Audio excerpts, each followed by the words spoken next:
Hi, I'm Brenda. And I'm Elaine. We're sisters. Welcome to the Body Wealth Podcast, a space for conversations about the wealth that really matters, your best health. Osteoporosis is a disease characterized by low bone density, which can lead to fragile bones that break more easily. Women are 4 times more likely than men to develop osteoporosis, and even though it is most common in non-Hispanic white and Asian women, all older women have a significant risk of developing the disease. It is considered a silent disease because there are no symptoms, so knowing your risk and taking action to mitigate that risk is essential. Today, we are talking with Bridgette Roux Collins, who was diagnosed with osteoporosis in her mid-50s. With recommendations from her doctors, her own research, and knowledge of herself, Bridgette is making choices for her health and happiness. Here we go. Hi, Bridgette. Thank you so much. Hey, ladies. Hello. It's great to see you, and we're so glad that you agreed to do our podcast. But before we get just started, why don't you tell us how you're doing today? Oh, I'm actually doing great. Just got back from a walk, and I'll tell you guys about my new walk in a little bit. Oh, okay. I can't wait to hear it. I know you. We've known each other since we were in Mocha Moms when our children were toddlers, but I'm so happy that we've remained friends all these years. So I know you really well, but I would like you to just take a minute to tell our guests a few things about yourself, to introduce yourselves to them. Okay. So as Brenda mentioned, I have a son. So I have 2 sons who are both grown young men. I'm still having a hard time saying that, but they're both men. And I am a software engineer. That is my profession. I am still working, thinking about the next phase, but still working. And so as a software engineer, pretty much sitting on my butt all day, not moving a lot. Mm-hmm. So that's what I want to say about myself. I'm sure you have addressed that in your daily life as well, as much as you can. Yes. But thank you again for being here. We're excited to talk to you a little bit about, osteoporosis today. And that's something that is really not considered something that Black women have to worry about generally. So how did you come to find out that you were affected by this? So I look back at my records, and it appears that when I turned 52, which I think was right around when I started menopause, my doctor decided to get a bone density test. And I guess she was probably thinking about doing kind of a benchmarking kind of thing. And right then, out of the box, she found that I already had osteopenia, which is, I guess, like the precursor to osteoporosis. And when they do these bone density tests, they're measuring your spine, the lower part of your spine, and your hips, your left hip and your right hip, and the joint and the bone that goes into the joint. Those are the things they're measuring. And so it's a couple of different measurements, but at least a few of them, I was showing osteopenia. So right then she told me I should start taking some vitamin D, and let's take this bone density test in another couple of years. And you weren't having any pain? No pain. Just a standard test. And what was the test like? Is it a scan? Is it it's probably one of the easiest tests that I have had out of all the tests. When I think about, you lay down on your back and this thing just comes right over you while you're laying down. Obviously, you're supposed to be still, and then it goes back, and that's it. And I mean, it takes, I'm not exaggerating, 2 minutes. It's really very short, not noisy. Women, especially white women and Asian women, are more prone to having this. And so generally they don't recommend this scan until over age 60 from what I saw. So I wonder, what is it that made your doctor decide that you should have the scan? Yeah, and I think I don't really know the answer to that. I definitely think it was related to me being in menopause. And it could have been my smaller stature. I'm, as Brenda knows, not very tall, not very, whatever. I'm just kind of a smaller person. And I mean, I guess even small boned, do you know what I mean? They have that whole concept of people being small boned, and maybe that was part of it, but they do say, slighter frame. People who have, they say early onset menopause, which 52 is not that early. I think it's kind of, right on schedule. And different doctors have different protocols that they follow, but it's a good thing that yours picked up on that early and went ahead and did that. How long did it take for your body to go from the osteopenia to then learning that it had developed into the osteoporosis? So by the next time, 2017, which was 3 years later, is when I took it again. And one of those locations, because remember I said they measure in multiple locations, was just slightly over the osteoporosis. One was a little bit better. And I was just like, what the heck? And had you been doing, in that intervening 3 years, had you been doing load-bearing exercises and or started the vitamin D? Well, I didn't start the vitamin D until really the second density test showed me that, hey, you still got a little bone density. It has not gotten better, okay? On your own little imagination, right? And so what is load-bearing exercises? Do you know what I mean? Mm-hmm. Is it just strength training? I've learned more about that. And it's basically you having weight on your body doing something. Like my gynecologist also said, hey, you know what? I think instead of, because I was like, I bike ride, I do this, I do that. She's like, bike ride is not really load bearing. That's what she said. It's more like walking would be more load bearing than biking, which I'm thinking, I don't know what I thought load bearing was, but I thought, most things you're doing is bearing some kind of load. Right. My body. I'm carrying my body. But she felt like walking was more load bearing. So I had preferred biking because I have an exercise bike here because I thought it was better for cardio. There's a lot of things we're managing, right? Right. So I have decided to do less of my bike, and more. In fact, I got a treadmill. I didn't even have a treadmill before. And so I got a treadmill when she kind of made me think maybe that's what, that's right when I started doing the vitamin D more often. I still am probably not as good as I really could be, but I am better. So let me just say, and I know I understand what you say about the studies and stuff, but not saying any studies have been done on Black women, but cancer and your immune system, all of these things, vitamin D supports avoiding. I know so many things. Right? And so for me, I take a vitamin D every day. I take a vitamin D every day because I just don't want to get any more cancer. Okay. Right. Yeah. So tell us what other load-bearing exercise you do other than walking on the treadmill. So great question. So let me just, before I get to that, I'm just going to say that. So I've had a third bone density test since then, and that was really just at the end of last year. And one place got a little better, one place got a little worse. And so she was like, I want you to see a rheumatologist. That's what my doctor said. I think you need to see somebody else. So actually, I just went to see the rheumatologist really just last week. And he suggested that for that, because he mentioned the whole keep doing what you're doing, just making sure you're doing your load bearing. And I was like, tell me a little bit more about this load bearing. I want to hear what you think it is.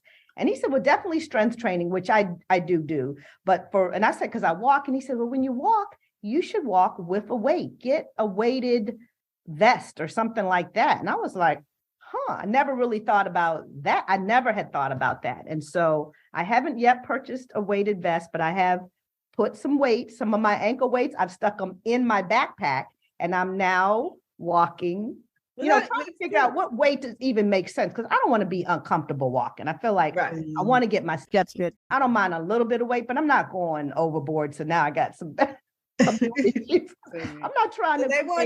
They want your bones to actually feel some kind of load. They want them to actually be kind of working out your bones. That's how I can think of it in my mind. Yeah, they want to put stress on your bones, a little stress on them, but but then again, not too much. Do you know what I mean? Right. See, that's why it's because you're petite, because my bones get plenty of stress. I don't need a backpack with weights. I got one. Yeah. I did ask him, well, why do you think I have low bone density? He asked me about my family history. I'm not aware of anybody with bone density issues he asked me about what kind of medication, because sometimes that can impact your bone density, but I'm not taking any medication. Oh, my regular doctor suggested I start taking calcium, but she said, be careful with the calcium. You don't want to take more than this amount. So figure out how much you're getting in your diet and then supplement to get to 1,500, but don't go over. And that's it. I hadn't started doing that because really she just told me that in December. But I mentioned it to the rheumatologist this past week. And he said, tell me about what you eat, and I've been trying to up my calcium and make sure I don't mind milk. I like milk, so I'll drink milk. I eat yogurt, cheese, and so forth. And he said, that's probably enough. Don't worry about it. He said, there's issues with taking the calcium. He said, sometimes that's not building your bones in the same way that naturally your bones get changed anyway. So he's not recommending a calcium supplement. So I'm going with that. You pick and choose who you like. So is there any medication that they prescribe when you have osteoporosis? Yes. So they treat, that's what he calls like a treatment. And he said that he felt like I'm still early enough and young enough that I didn't need treatment. And I think if I was pushing treatment, he maybe would have done it, but I'm not a person that likes to take any medication unless necessary. So I wasn't interested in doing that. And then he even mentioned, and he said, you're African-American, right? And I said, yeah. And he says, it's not like you're Asian, where he mentioned that really stronger bones are, I think on average, for whatever reason, African-Americans tend to have stronger bones. And so I was like, I guess he felt like I'm not as much of a problem as maybe some other people would be. And I'm still young. So he felt like, let's just do this bone density in another 2 years.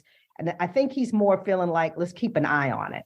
Well, what are the problems that osteoporosis presents for people? What are the things people worry about when they have osteoporosis? So I think they worry about breaking their bones. So like if you fall, you might break a bone. And he says he did say breaking that's the spine thing, you're in pain for a little while, but he said, but breaking hips then you need to get hip surgery. And clearly I'm not interested in breaking any bones. And I think that's the scary part. I don't think people are concerned about pain. It's more of, and I think it's as you get older. And since you're in a really early, they just want to make sure that as you get older, your density doesn't get worse, because when you're breaking bones when you're at a much advanced age, then it really does bring in a lot more problems, even mobility and exactly. So I went to a talk last week by Dr. Sharon Malone. Do you know her? She's a OBGYN here in DC, a Black woman. But she said, which was chilling, she said, breaking your hip is the penultimate event in many women's lives. And so she was saying that you think, oh, it's just like breaking my arm. But she says there's so many sort of follow-on problems that come from the sort of being bound by having broken a hip. So you're right to be avoiding having to risk that. Is your osteoporosis in your hip or? Oh, what a good question. No. Yes, actually it is the right femoral neck. So that is the hip. Okay. So that's. So have you, just knowing that your tests have shown that you have slight bone density issue, have you changed anything in your life or the way you move about? And I have just started doing the weight, and I'm probably going to get a weighted vest, but I kind of wanted to figure out, well, what weight did I even want to wear? So right now I'm got like 5 pounds like in a backpack, which feels fine. Maybe I can try 10 and just see how it goes. Do you know what I mean? So I definitely think when I'm walking, why not? Do you know what I mean? It doesn't seem like a hard thing to do. And the other day, my sister wanted to go, she has a younger daughter than my children. And she was like, hey, we want to go ice skating. You want to go? And I'm like, no, I don't want to. Want to, and I also think I probably shouldn't, because now I have a good reason to say no. I mean, if I loved ice skating and was a good ice skater, do you know what I mean? But I feel like that's something where the chances of me falling are actually pretty high. Right. Do you know what I mean? Anybody. Go bike riding. I'm still going to go bike riding. Do you know what I mean? I don't generally fall off my bike. I have, but I mean, that's not generally what I do. But I feel like ice skating, I generally fall, actually. Right. Yeah, the likelihood has gone up about 10 times, right? Yeah, so I chose not to do that. And I just think I'm trying to be more careful and think about more balancing, doing balancing exercises. But I feel like I have some pretty good balance. I do Pilates. I do the strength training. I'm trying to do some little movement every day. Not necessarily big movement, but some kind of, movement every day. Actually, the whole pain thing, and I don't think this is related to osteoporosis at all, is just whatever. When I'm sitting all day, and if I have sat too long, and I get up after like 2 or 3 hours of doing like this and figuring something out, and I get up and it's just like, whoa, I really feel like I'm about 95 years old. Yes, I do. That's almost like getting out of bed in the morning. To make sure. Right. But I really noticed that if I just get up more often, I'd never get to the point where I feel achy. It's really that being stationary for a long time. And that wasn't always the case, to tell you the truth. Do you know what I mean? Yeah, it's aging. Like it started happening right around, I don't know what age, but I finally figured it out. Actually, at first, I didn't even figure it out. You know what I mean? Why am I so sore? I know, yeah. Why am I so achy? But I think we have to be moving. And so now I'm really trying to be more conscious about that while I'm working. So you work from home mostly? I work from home, yes. And I've been working at home for years, actually. Even before the pandemic? Pre-pandemic, which is probably people who work in the office, I think, even if they're doing the same thing, they move more. They got to go get up to get lunch and go to a restaurant. Yeah, right. I think they do. Yeah. So naturally. So how do you work in getting up when you're in front of the computer at home? How do you make sure you aren't sitting in front of the computer for 4 hours? Yeah, it's definitely a work in progress every day. I feel like I'm like, okay, get up. And sometimes when I'm on a call, I feel like, hey, somebody else is talking. I can still pay attention. Just get up while I'm talking, or while they're talking, I'm listening. But I do know someone who sets a timer, actually, to remind themselves to get up, because we all need to move. Oh, yeah. That's a good idea. The Fitbits, I'm using like a Garmin device now, but that Fitbit will tell you every hour, boom. Oh, that's true. Just move. And, at first you're moving, but then you're ignoring it. You know what I mean? I'm busy. I mean, it's just like a little tap, just move a little bit. So I'm trying to be more conscious. Drink a little bit more water. Don't get a big water thing. Get a smaller glass, drink it, and then go get some more water. Exactly. And even if that makes you go to the bathroom more often, hey, you're also getting out of your chair. Do you know what I mean? It's all win-win. But sometimes as a software person, though, you really don't want to break the mental thought. It's like I'm right here in the middle of it. I can't break. And I know when I feel it, I'm just like, oh my God, I can't. Yes. So we have both been there, right, Brenda? Yes, 3 computer scientists on the call. Yes, exactly. Right. So when do you do the exercise in your day? So you said you move pretty much every day. When is that? Oh, that's a great question. That is how I start my day. So in the morning when I get up, I put on my exercise clothes and I am doing something every day. And every once in a while, you can't, you got an early meeting or early flight or early something but because I actually shoot for every day, if I miss a day, I'm not heartbroken at all. Now, if there's a couple of days in a row, I'm like, oh my goodness, I got to figure out how to do some more, just at least extra walking or something. But I do try to get in some exercise. And that's another thing you hear is the whole, as you get older, working these muscles so that you don't, because we're losing muscle too. We're losing everything. Bone density, we're losing hair. Strength. It's terrible. We're losing it all. We just gotta, I'm working on maintaining. Well, that reminds me, because you were saying when you had the 2 scans in the 3 years apart, I think yes, one got better, one got worse. So is this something that you can actually get back, bone density, after it's gone? There some that they do say that you can, and I think that part of it is because, and I've been doing some obviously research on osteoporosis, our bones are changing all the time. And there's this whole cycle of we use some of the stuff in our bone and we're putting more stuff in our bones. And this is like an ongoing, like cells, like other cells in our body that are just being changed over. Like we all think of our bones as sort of being fixed like this wood chair. Do you know what I mean? And but it's not. It's a living thing that's changing all the time. And at some point you start depleting more than you're adding. That's when your bone density goes down. And I think your bone density does go down with age, but I don't think osteoporosis is something that everybody's going to get to. What are the things that build the bone back up? You say some things is it nutrition? I think in general that nutrition and that weight bearing exercise, I think those are the combinations of things. And of course, the vitamin D even helps with the calcium absorption. So you have to be really having both of those things. And that's what builds it up. And so later, now I know you don't have this issue, but the medication, do you know what the medication is that they prescribe for people who are advanced and need medication? And is that something that helps build the bones up? Yes. And one of the things that my doctor said to me was that, yes, it builds the bones back up, but it doesn't build them as strong as I think what would occur naturally. But I don't know a lot about one of the other things he said about the drugs is that I think they're hard to take. I don't know exactly what that means. Like, do you have to take them with a meal? Do you take them twice a day? There's some kind of complication around taking them, which doesn't, if you have to, you have to. And I mean, trade-offs. Right. So I thought I might have had something about the drugs, but really I know nothing about drugs.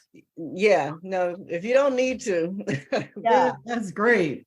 But it sounds like sort of your interactions with the medical system, your doctors and the scan have been relatively straightforward. Is there anything in that experience that you wish had been different? I think that's a really good question. And I feel like in general, when you're dealing with doctors, they are pretty straightforward. And I wonder, and when I'm saying straightforward, I mean, they sort of to me, they deal with people in general in a similar way. Why wouldn't you be more, I feel like they could be more customized. Do you know what I mean? You know, you're dealing with somebody that, is a couch potato, and then deal with that person differently than somebody who is more active. I just sort of feel like they just say, "Oh, you just got to keep moving," and I'm like, "But I move every day. I'm already doing that." Do you know what I mean? So really, I wonder why they don't try to not speak to people in this general way all the time, right? I mean, even the guy asking me, "I'm African American." Okay, yeah, I am. And yes, African Americans' bone density is better than maybe the average Asian, but I'm in here because I got a bone density issue. So why? Do you know what I mean? So like, why are you asking that? I'm not an average. I mean, you can talk about averages, but each of us, when we're dealing with a doctor, I feel like you're dealing with an individual. And nobody is average. Not a single person on the planet is average. Right. And so that is where it comes to the healthcare system. Yes. Where do they have the time and training and information to customize? All of that. Right. Well, that should be the jumping off point, the average. That's but then goal. You need to pull in all those other factors that are individual and hopefully get to the best place for that person in front of you. And like you said, do they have the time? I mean, and they probably don't really have the time, but they just need to figure out how they can be a little bit more custom. So when they're not talking to us all the same, understanding where you are to get you to go to a different place. The two doctors that you go to manage your osteoporosis are just your regular GP and a rheumatologist? Those are the primary people who care for this? So far, it has been the regular GP. I do notice, though, when I had been in my gynecologist office, they got little posters with calcium fortified foods. She was the one who actually said load bearing is more walking than riding the bike. So I feel like gynecologists sort of feel like they're managing it a little bit too. Do men get osteoporosis? Yes. But I definitely think it's more prevalent in women. Yeah. And then the rheumatologist, really, I just saw that person one time. I was telling one of my girlfriends, I don't go to a rheumatologist. I saw a rheumatologist.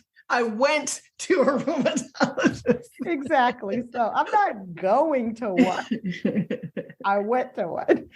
So this could get Did quite he ask you expensive. to come back again? no, he just said, let's do another bone density in 2 years, which, my regular doctor probably was. So I've taken his advice and I'm going to add some, like I said, the weights while I'm walking and not add the calcium. That's what I took from the rheumatologist. You're going to have a cheese pizza once a week. Yes, there you go. No, I'm drinking. I'm having yogurt. I'm trying to have some yogurt every day. He mentioned the whole broccoli, which I know is a good calcium vegetable. And anyway, Kale, yes, greens, all your greens. Yep. But that relates to some of the other health issues we all have too. Do you know what I mean? Eating right. Yeah, everything. Food is everything. What you put in your body. That's one of the things. Should have known it before we started a health-related podcast. But one of the through lines is, well, if you eat better and exercise, lots of things get better. Well, okay, there's the brilliant revelation, but it's really, really true. So, but they say that, but do they tell people exactly what that means well enough? Do you know what I mean? And I get they say eat more fruits and vegetables, so we all get that, but we don't know, because I remember the first time I went to a nutritionist, I was like, well, I eat 3 fruits and vegetables a day. She was like, 3? Right. She was like, you need to be eating 7 or 8. I was like, 7 or 8 fruits and vegetables a day? How do you do that? She's like, you have vegetables with every meal and then you have them as your snack. So even, I thought I was bragging that I ate 3 fruits and vegetables a day. And that wasn't even the minimum standard from a nutritionist perspective. Exactly. But they say everything you read is like 3 to 5 is good, where really nutritionists would probably like to double that. Right. And make it heavier on the vegetables. Do you know what I mean? And that is something you sort of learn later, and I think we haven't made a direct tie to health or to avoidance of disease and food as well, which I think we know, it's healthy to eat 3 or 5 or 8 vegetables, but what is that really doing for me? How am I avoiding diabetes or those kind of things? Right. So. And then if you start talking about diet and nutrition with your friends, it's kind of like people don't really want to hear it. I mean, in general, they don't really. Do you know what I mean? Want to go and have our cake and eat it too. Seriously. We got to make more space for more vegetables. We really do. I mean, my children think they're eating a vegetable because they put some lettuce on the hamburger, Right. Come on, guys. We need to do a little better than a piece of lettuce. So, Bridgette, if you were at a regular annual physical when your doctor asked you to get the bone density scan. Yep. So if your doctor had not suggested that, when do you think you would have gotten a bone density scan? I don't think I would have ever thought to get it. It doesn't sound like something that's like mammogram. Do you know what I mean? Everybody knows you get a mammogram every year. In fact, when I mentioned to a lot of my women friends about my bone density, they're like, oh, when did you start getting it? So it's not like something that's really, I don't know. You know what I mean? Actually, most of them did get one. They found out they were okay. And then I guess you don't worry about it again. I've never had one. I think I'm going to get one. And the next time I have a physical, I'm going to ask my doctor about it because it's never even been recommended to me. Right. And again, I'm, very load bearing. But I still want to know. Yes, I think it's a good question. I don't think they generally ask until, I think after menopause, some doctors ask for it then. Some say age 60. It just depends on the doctor. But if we know, we can definitely ask as right. And you're right. I have heard age 62. Do you know what I mean? Well, Elaine, are we ready for our final questions? Who or what inspires you to be your healthiest self? That is really a good question. And sometimes you don't even realize who it is because they're so right there in front of you all the time. You don't even recognize them. But I was actually out with my mother just recently, last weekend, and someone else pointed out how good she looks and how amazing they think she gets around. And I was just like, wow, I don't mean to say that I take her for granted. I don't, but my mother is 83 years old and she makes sure she is walking every day. If I do a Fitbit challenge with her, I am going to lose. That's great. She's getting more steps in than most people, obviously, every day. And she likes to walk every day in the park. So she's getting outside every day and she takes aerobics 4 times a week. Wow. And that's inspirational. She's going to do that as long as I do not look forward to the day where she cannot do that because that's something she's been doing forever. And she's in good health. And she's good in good health. And it's, good. It's good. It's helping her. Sometimes you take that kind of stuff for granted. You don't even realize all the ways that kind of activity is helping you. And she is a wonderful role model to all of us. Oh, that's wonderful. And I think that is also good for her mental health. Yes. Kind of getting out every day in the sunshine and fresh air, but also the aerobics. It might be also a little bit social. So she's keeping herself physically and mentally as healthy as she can be. So what are you going to do for your health tomorrow? Oh, I'm actually meeting with my personal trainer in the morning. And one of the things that I'm actually I got this new plan for drinking more water. And my new plan is aim for that top of the hour, drink 8 ounces of water. How easy is that? I mean, really? Every hour, get an 8-ounce glass and just down it at the beginning of every hour? I mean, right. So 12 glasses a day or 14 glasses a day? I mean, first off, I'm not going to do it every hour, right? Okay. You know what I mean? But aim for it. Right. It leaves for room to slip a little bit and still be doing better than I'm doing. Pretty good. This was great, Bridgette. Thank you so much. I really appreciate you doing this. Well, I'm looking forward to being a part of this and seeing the whole thing together. It's really very exciting, ladies. I learned so much from that conversation with Bridgette. Me too. So what are your takeaways from this conversation we had with Bridgette? I think we know, but this always brings into focus certain things. Movement is good. Doctors are different.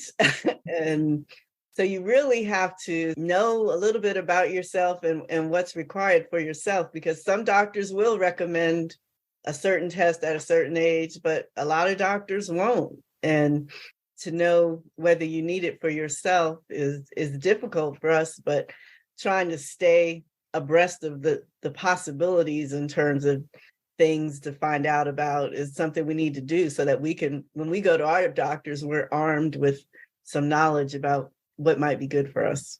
I agree. And also, I think it's why it's important actually to talk about your health with your friends, because I've heard this multiple times where someone heard about a condition that somebody else was going through, and then they went and asked for the test, and then they learned something for themselves. And I think, I am going to ask for a bone density scan the next time I have a physical. And I don't think I would have done that had I not spoken to Bridgette. So it's a good thing for us to do. Nobody's going to look out for your health as much as you. So one of the things I learned from Bridgette is that our bones are constantly changing. I think I'm a person who just thought your bones are what they are. But the fact that they are in this constant change where sometimes they're being depleted and other times they're being built up.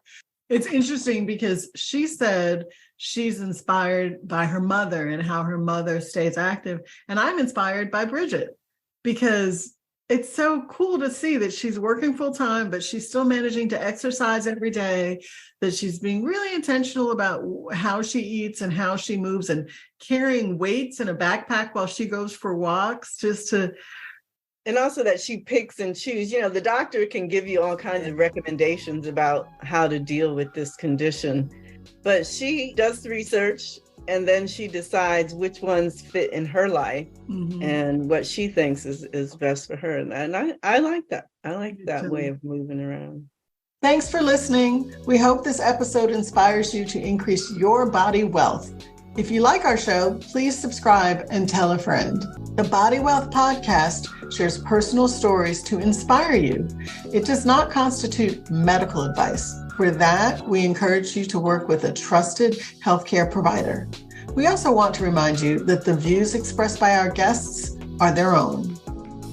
This podcast is dedicated to our mother, Jean Fernandez Barbour, who showed us what advocating for yourself really looks like.